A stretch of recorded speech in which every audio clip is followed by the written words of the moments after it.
Nama budaya Bante. Bante, saya mau nanya. Jadi kalau saya kan udah pernah ikut meditasi selain di sini juga. Kalau dulu tuh suka ada pengalaman di dada tuh seperti dicengkram gitu, Bante.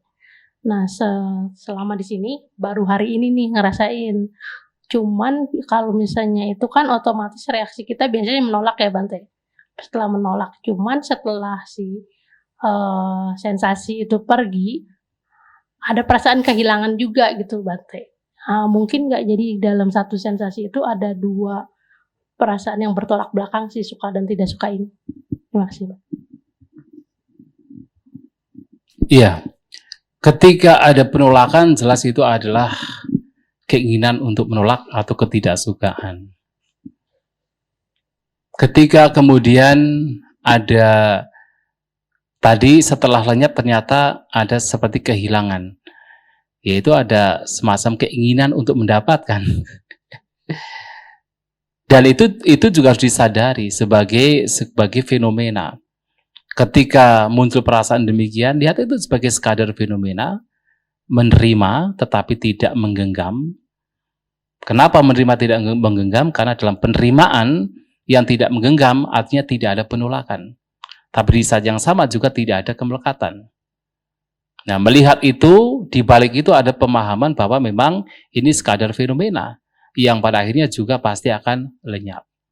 Maka melatih batin untuk seimbang itu baik. Dan ternyata ketika diamati, disadari demikian dengan batin yang detached, batin yang tidak melekat, ternyata itu pun juga akan lenyap.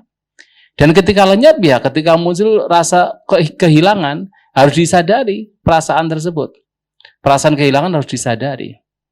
Tapi kalau kemudian perasaan demikian itu sifatnya sangat halus atau tidak signifikan, ya sudah kembali saja kepada objek utama, yaitu keluar masuknya nafas.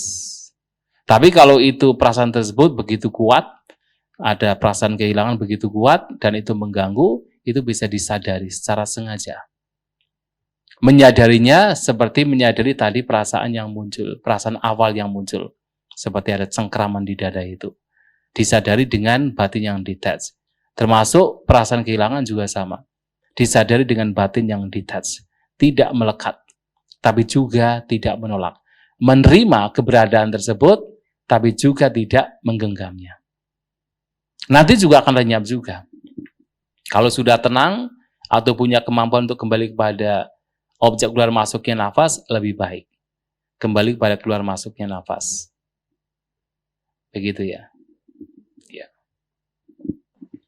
Terima kasih Bante pembabarannya. Selamat malam semuanya. Mau izin tanya, tadi waktu disampaikan tentang persepsi, saya kepikiran punya pemaknaan gitu tentang persepsi yang mungkin butuh konfirmasi. Selain tadi yang disampaikan soal yang dari indera, terus gambaran, saya punya pemahaman bahwa persepsi itu penilaian gitu, jadi baik dan buruk, tinggi rendah gitu. Kasusnya, ini pemahaman ini saya pahami sebelum dengar Dhamma sih. Dan saya kira di latihan saya itu juga berguna, jadi dengan melihat persepsi itu adalah penilaian tinggi rendah, baik buruk. Contohnya misal, kita sering punya nilai atau judgement terhadap bunyi motor itu rendah atau buruk gitu. Tapi kalau pernah ngalamin di tengah laut motornya perahu itu mati dan waktu nyala lagi ternyata bunyi motor itu jadi bagus gitu, jadi baik. Nah itu selain itu contohnya juga soal rasa gatal gitu. Kita terbiasa atau dibiasakan sejak kecil sebelum bahkan punya memori, kalau gatal itu buruk dan harus dihilangkan. Yang baik, yang tinggi, yang berkualitas adalah yang keadaan tanpa gatal gitu. Tapi dengan saya memahami persepsi itu sebagai nilai baik, buruk, tinggi, rendah itu, ya latihan saya rasa berkualitas. gitu. Terus ya itu minta konfirmasi dari Bante gimana, sehingga dari ini lanjutannya dari pemahaman itu agak rancu ketika setiap dibilang moha itu adalah ketidakmampuan membedakan baik dan buruk. Ya itu jadi rancu karena dengan pemahaman persepsi yang demikian, saya memahami moha itu sebagai ketidakmampuan membedakan realitas dan delusi. Itu juga dari beberapa bacaan gitu yang saya dapat, yang dalam bahasa Inggris, karena kalau di bahasa Inggris reality dan delusion gitu. Bukan kind dan bad atau evil. Itu sih konfirmasi yang kedua. Terus tadi mau sharing inspirasi setelah dengar ceramahnya Bante Santa. Tadi disampaikan ada kebenaran yang walaupun tadi masih ada hubungannya juga, walaupun ada perbedaan atau kerancuan pemahaman tentang moha tadi, tapi karena Dhamma itu emang udah sangat ultimate kayaknya, jadi nggak ada keraguan-keraguan gitu di bagian apa itu kebenaran gitu. Ada disampaikan, ada yang ada yang ultimate sama yang konvensional, kebenaran konvensional dan kebenaran hakiki. Terus ya waktu tadi dengar contoh dari Bante Santa tentang kebenaran konvensional tentang kepemilikan, itu saya terinspirasi juga kalau ada kebenaran konvensional yang lain itu juga hak asasi manusia ya. Maksudnya sebelum ada hak asasi manusia itu ada yang diperbudak, ada yang bahkan sekarang kaum Dalit di India juga nggak punya hak pekerjaan selain jadi pembuang sampah kayak gitu. Tapi ya itu konvensi kebenaran konvensional yang terus kita amini, dan itu dampak besar yang baik gitu. Ini kepikiran karena udah beberapa kali dengerin Bante Santa contohnya kepemilikan. Itu sih, mohon konfirmasinya untuk dua. Yang pertama, terima kasih. Baik. Proses pikiran itu begini. Nanti akan paham mana yang sesungguhnya persepsi, mana yang sesungguhnya yang lain. Contohnya begini. Ini dalam konsep Buddhis ya. Ketika kita melihat, jadi dalam bahasa palingnya begini. Cakun cak padi cak rubeja upajati caku vinyanang. Ketika ada mata dan bentuk, maka di sana secara otomatis muncul kesadaran mata.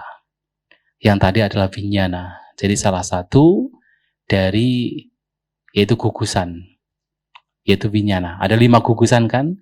Yang terakhir adalah vinyana. Vinyana itu akan selalu mengikuti proses pikiran. Tapi itu muncul di awal sekali, begitu ada mata dan bentuk, maka di sana ada kesadaran mata.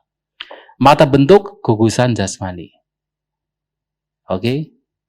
Nah, tinang sanggati pasu, ketika ketiganya berkumpul, apa ketiganya? Mata, bentuk, kesadaran mata, maka di sana muncul pasa.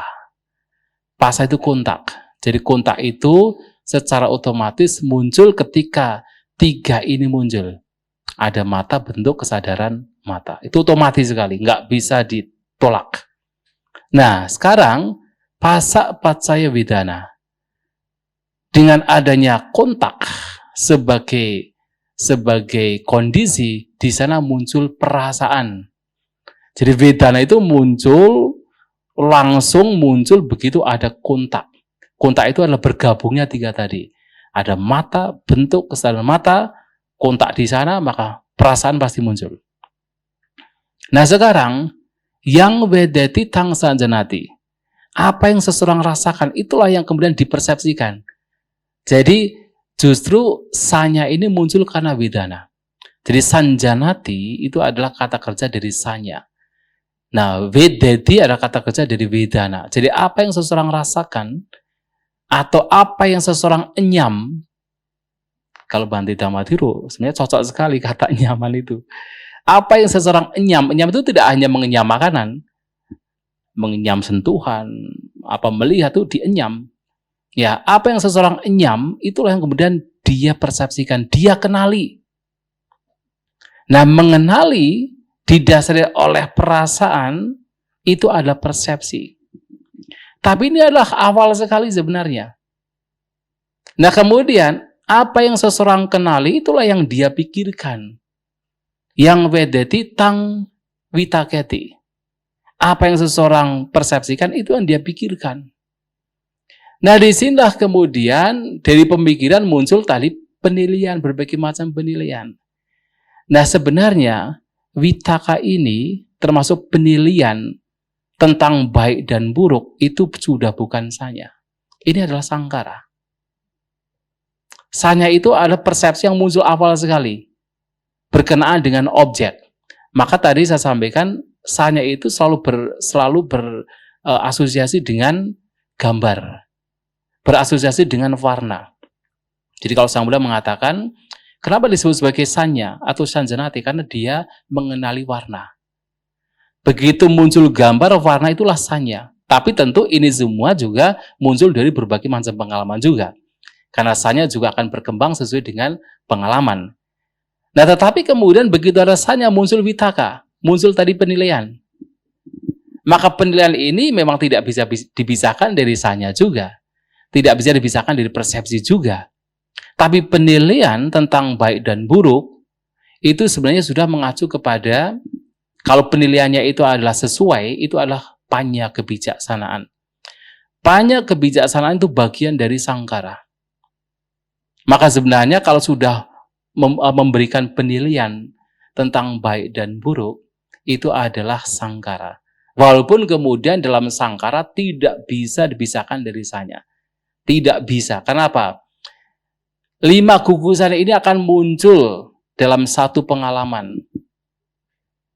Tidak bisa maksudnya bisa dibedakan mana yang jasmani, mana yang perasaan, mana yang persepsi, mana yang bentukan pikiran, mana yang kesadaran, bisa dibedakan.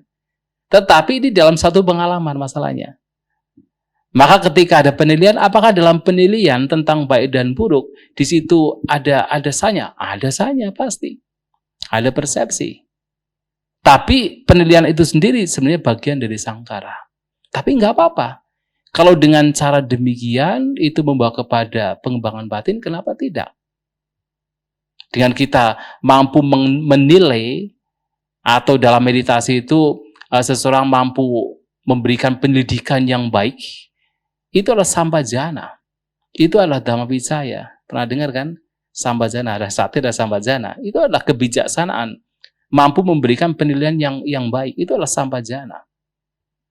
Ketika mampu menyelidiki, memilah-milah tentang mana yang baik, mana yang buruk, itu adalah dhammavicaya. Itu sama dengan sambajana. Dan itu adalah sangkara. Tetapi apakah ada persepsi? Ya ada. Karena sangkara muncul karena persepsi, tidak mungkin tidak ada di sana. Nah, itu tidak bisa dipisahkan.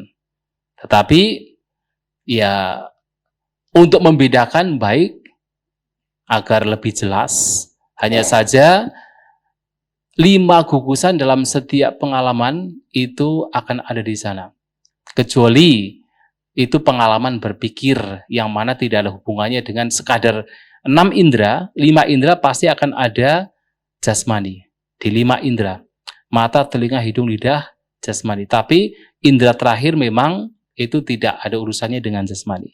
Tapi selama itu adalah pengalaman tentang 5 indera, maka di sana 5 gugusan pasti muncul. Tidak bisa dipisahkan. Maka ada sangkara, pasti ada sanya juga. Pasti ada vedana juga. Dan muncul karena ada pengalaman dari indera jasmani. Dan pasti ada juga winyana juga, batin yang mengetahui. Akan demikian. Bisa dipahami ya?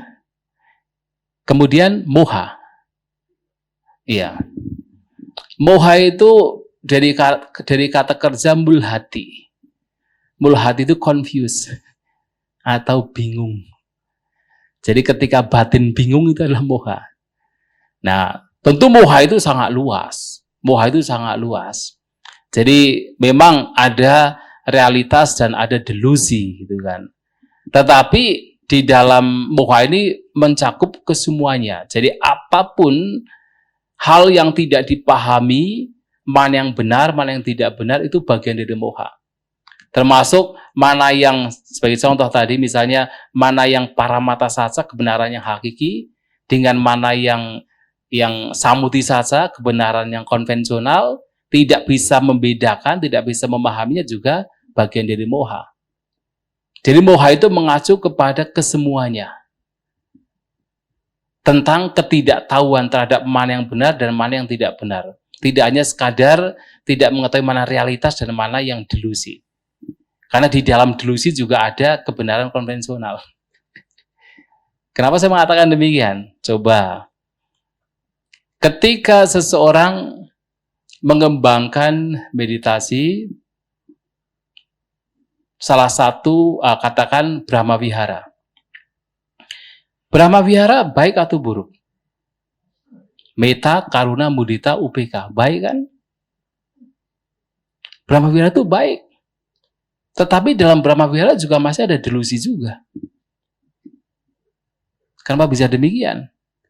Karena ketika seseorang mengembangkan metta, kenapa metta, cinta kasih itu masih bagian dari samatha, bukan vipassana? Karena di dalam cinta kasih, objek yang, atau katakan objek yang diperhatikan, itu adalah makhluk. Ketika objeknya adalah makhluk, itu pasti ada persepsi aku, persepsi diri. Itu baik dalam konteks alam sangsara. Tapi ternyata di dalamnya masih ada delusi juga. Termasuk hukum karma. Kita berbicara banyak tentang hukum karma. Kita memahami karma itu baik atau tidak baik. Itu baik. Tetapi dalam realitas yang tertinggi, di dalam karma itu ada delusi. Kenapa? Selama seseorang itu masih terseret, terbawa oleh karma, dia masih menderita. Karena di dalam karma itu ada persepsi aku. Makanya kan samadhi ada dua. Jadi pandangan benar yang masih disertai oleh kotoran batin atau sasawa, dan pandangan benar yang disebut sebagai maganggang, faktor dari sang jalan. Dan yang masih disertai oleh asawa atau kotoran batin, ternyata adalah pandangan benar berkenaan dengan hukum karma. Itu baik, itu pandangan benar, tetapi ternyata masih ada kotoran batinnya. Karena apa? Karena ketika kita memahami karma, kita memahami keberadaan makhluk. Ketika ada makhluk, itu ada persepsi aku, persepsi diri. Dan ingat, mengapa kita terus mengalami penderitaan? Itu karena ada perbuatan, ada karma. Kenapa karma itu terus dilakukan? Karena ada tanha. Tanha adalah sebab penderitaan. Karena ada tanha, maka muncul karma. Ada kilesa, maka muncul karma. Karena ada karma, perbuatan, maka muncul vipaka, buah. Karena ada buah perbuatan, maka muncul sangsara, tumimba lahir. Karena ada tumimba lahir, maka muncul penderitaan. Kilesa wata, perputaran kilesa kotoran batin, memunculkan kama wata, perputaran karma, perbuatan. Nah, perputaran karma ini memunculkan vipaka wata, perputaran buah. Nah, perputaran buah memunculkan apa? Sangsara wata, perputaran alam tumimba lahir. Alam tumimba lahir memunculkan apa?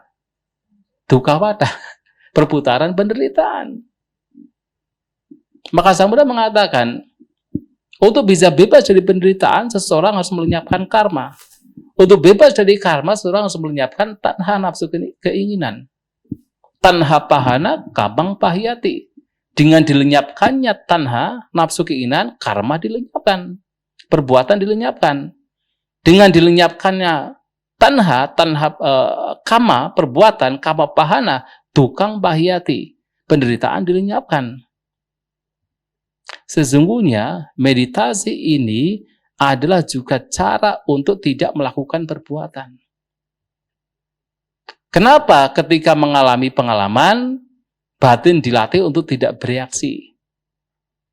tidak bereaksi ke dalam suka dan tidak suka adalah untuk tidak melakukan perbuatan. Ketika tidak bereaksi, itu tidak ada tanha. Karena yang memunculkan tanha adalah, memunculkan reaksi adalah tanha. Begitu ada tanha ya muncul perbuatan. Ada perbuatan muncul penderitaan. Maka meditasi juga cara untuk bagaimana batin tidak terseret oleh tanha, tidak terseret oleh reaksi yang merupakan perbuatan, sehingga tidak menimbulkan buah perbuatan. Namun kan ini juga latihan. Jadi demikiannya. Maka moha itu sebenarnya luas sekali, sangat luas. Di dalam hal yang kelihatannya baik pun, ternyata masih ada mohanya juga. Makanya dalam proses pengembangan batin juga ini juga berproses. Ada hal-hal yang kadang-kadang dianggap sebagai sebuah hal yang baik, ternyata kebelakangnya ternyata ini masih ada cacatnya. Bisa demikian. Tapi dari awal katakan ya ammoha, lawan dari moha adalah yang dari awal adalah ya mengetahui ini baik, ini buruk. Ini patut dikembangkan, ini harus ditinggalkan. Ini tercela, ini tidak tercela. Dari hal-hal yang sifatnya konvensional sampai hal-hal yang sifatnya adalah hakiki. Karena yang konvensional pun harus diingat. Dianggap sebagai kebenaran tetapi bukan kebenaran konvensional juga.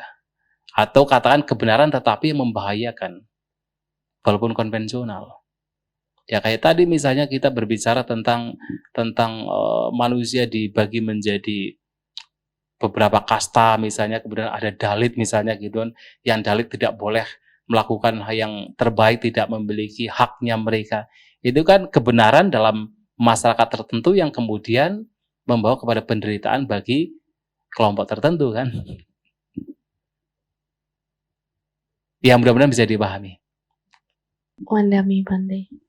Bante tadi memberikan sebuah contoh bahwa seseorang bisa jadi memiliki pengetahuan bahwa segala sesuatu itu anicca, mengalami perubahan dan tidak kekal, tapi saat dihadapkan dengan perubahan itu sendiri, batin tetap goyah karena melekat. Hal itu disebabkan karena tidak direspon dengan pengembangan batin. Yang mau saya tanyakan, ada nggak sih Bante semacam akselerator untuk supaya batin kita cepat berkembang, selain melakukan mengikuti kegiatan seperti ini, terus membaca, banyak mendengarkan ceramah dhamma, terus kalau yang mencari kalyanamita itu susah Bante. Ternyata banyak orang nggak mau punya urusan sama orang yang kotoran batinnya masih tebal gitu ya Bante. Jadi akselerator macam apa yang mungkin ada di dalam sutta yang Sang Buddha pernah berikan? Gimana ya?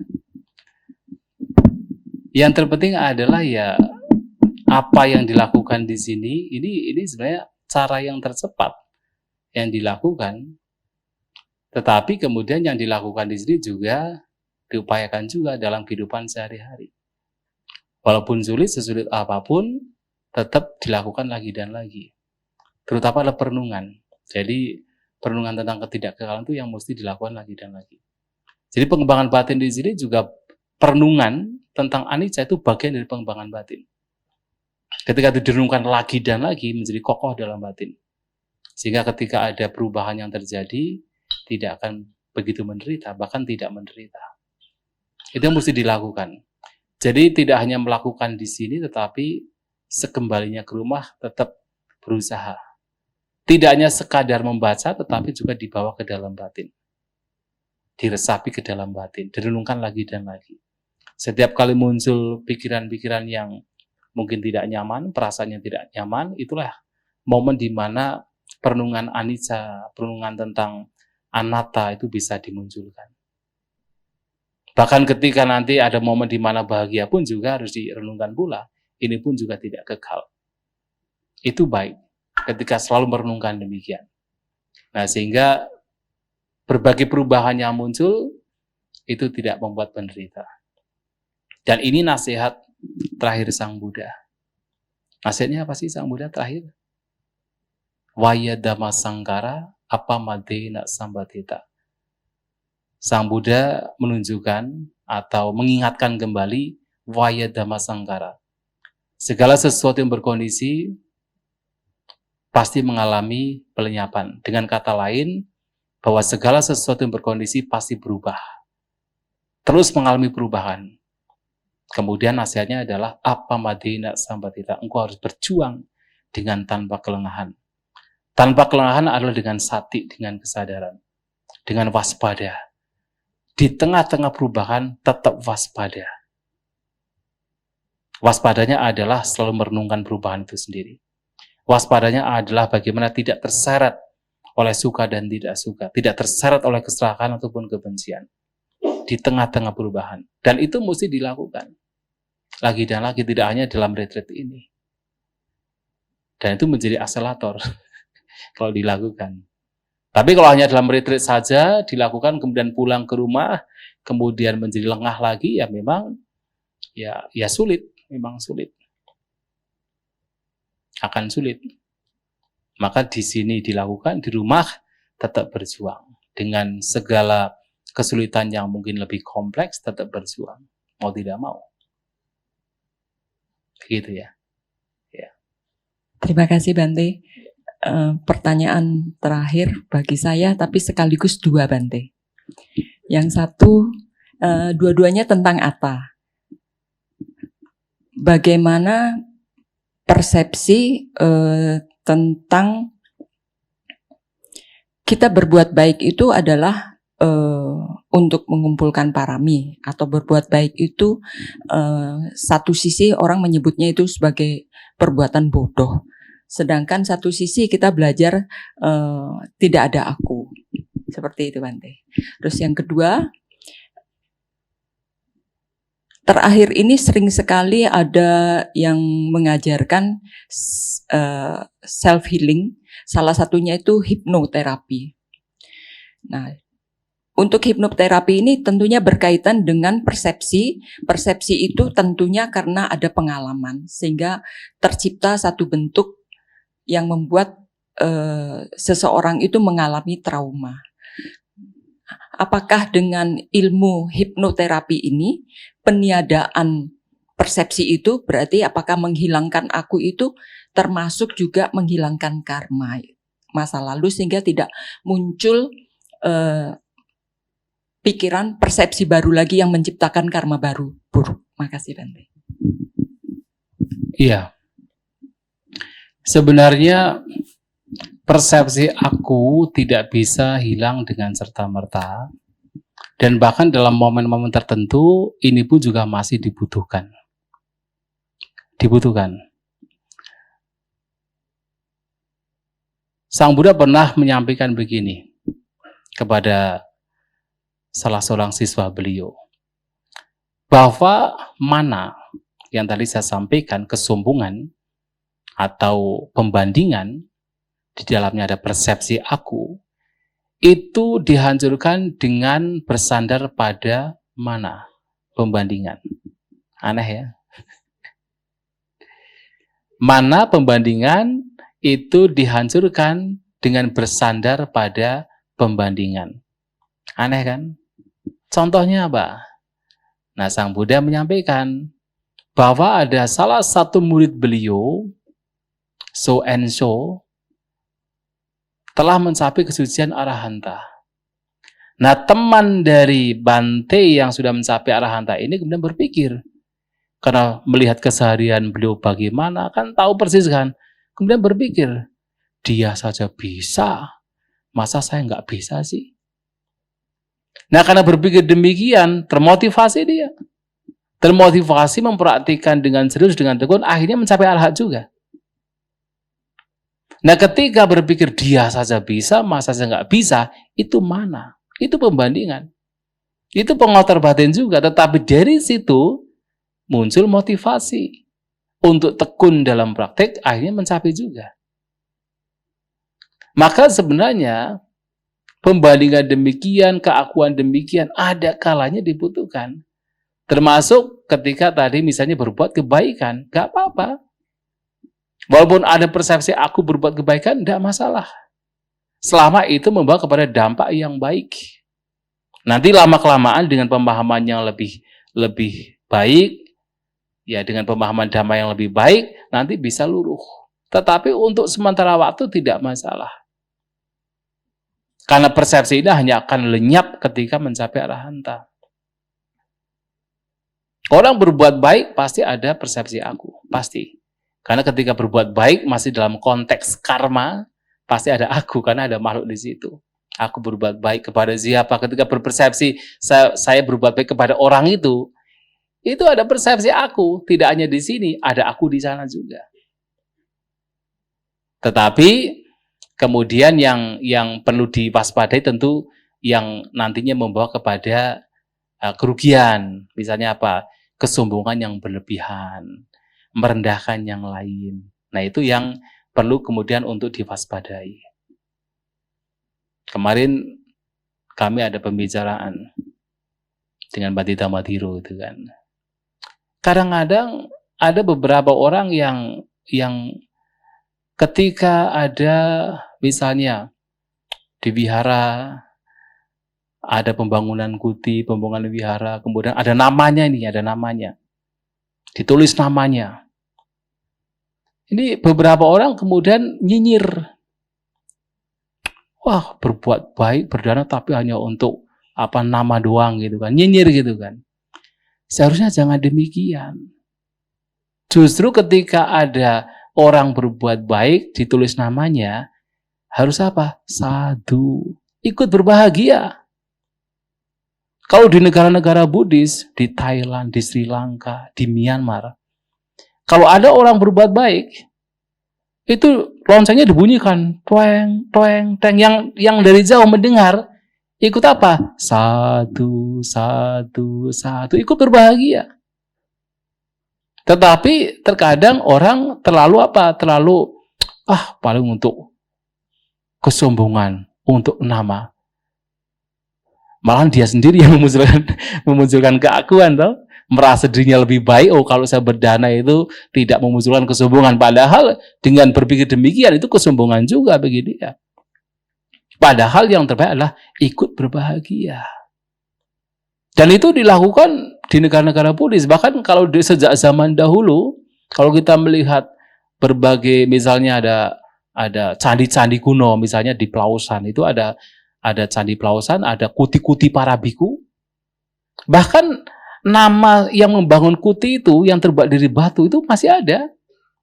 Nama pembangunnya, setiap kuti ada namanya. Yang membangun siapa? Itu ada. Anumuda, ada tulisan Anumuda, terus namanya siapa? Yang membangun itu masih ada. Itu sudah dilakukan sejak zaman dulu. Ya, tidak apa-apa. Kalaupun kemudian masih memunculkan keakuan, tidak masalah. Jauh lebih baik ketimbang yang tidak berdana, ketimbang yang nyinyir itu. Masih jauh lebih baik. Nanti lama-kelamaan, seseorang mulai paham. Jadi, walaupun ada keakuan, tidak masalah. Ketika melakukan kebajikan untuk parami, ya tetap masih ada keakuan juga, tapi tidak masalah. Selama itu masih ada manfaatnya. Nanti lama-kelamaan akan semakin dengan pemahamannya yang semakin dalam, ya nanti kesombongannya mulai luruh.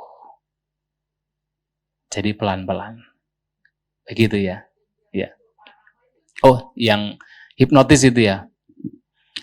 Ya, hipnotis kan punya manfaat tersendiri. Tetapi yang kalau kita bicara tentang karma, selama itu masih punya produksi atau kata produktif, masih bisa memberikan buah.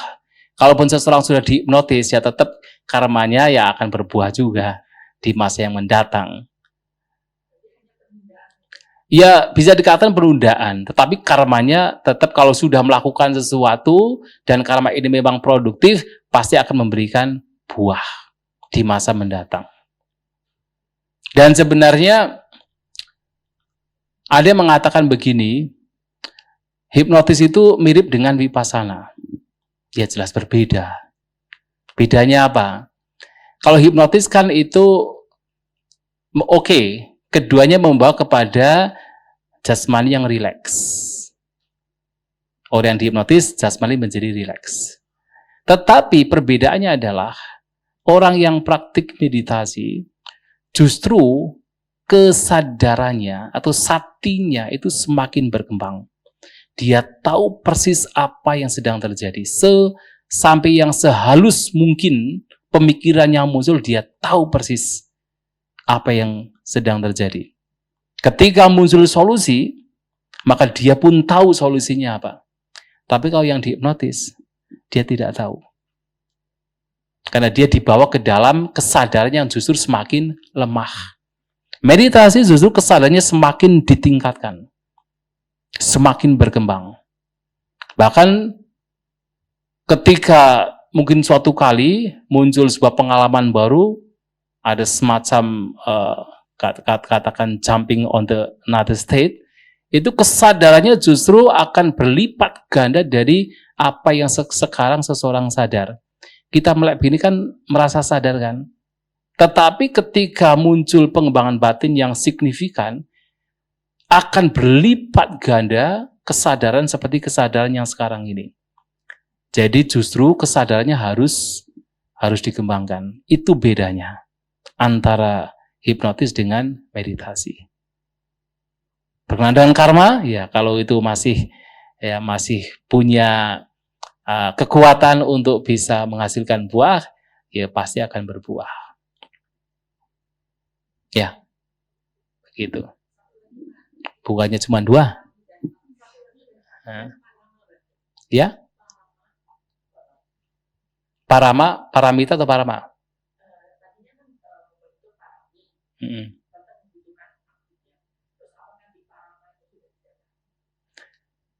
Maunya paramata saja. Oh, tak pikir paramita. Karena kan ada paramita, upaparami, ada paramita gitu kan. Ya kalau paramata saja kan kebenaran yang hakiki. Itu adalah pemahaman bahwa dalam kebenaran hakiki memang tidak ada aku. Tapi kan kebenaran di sini kan ada kebenaran yang masih sifatnya adalah sekadar pemahaman.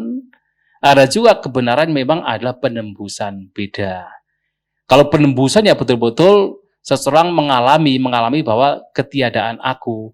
Kalau sementara ini kan pemahaman tentang bahwa ada kebenaran tertinggi, bahwa sesungguhnya tidak ada aku. Tapi ini penting juga untuk sementara waktu dipahami. Maka ada istilah Anuboda dan Padiweda.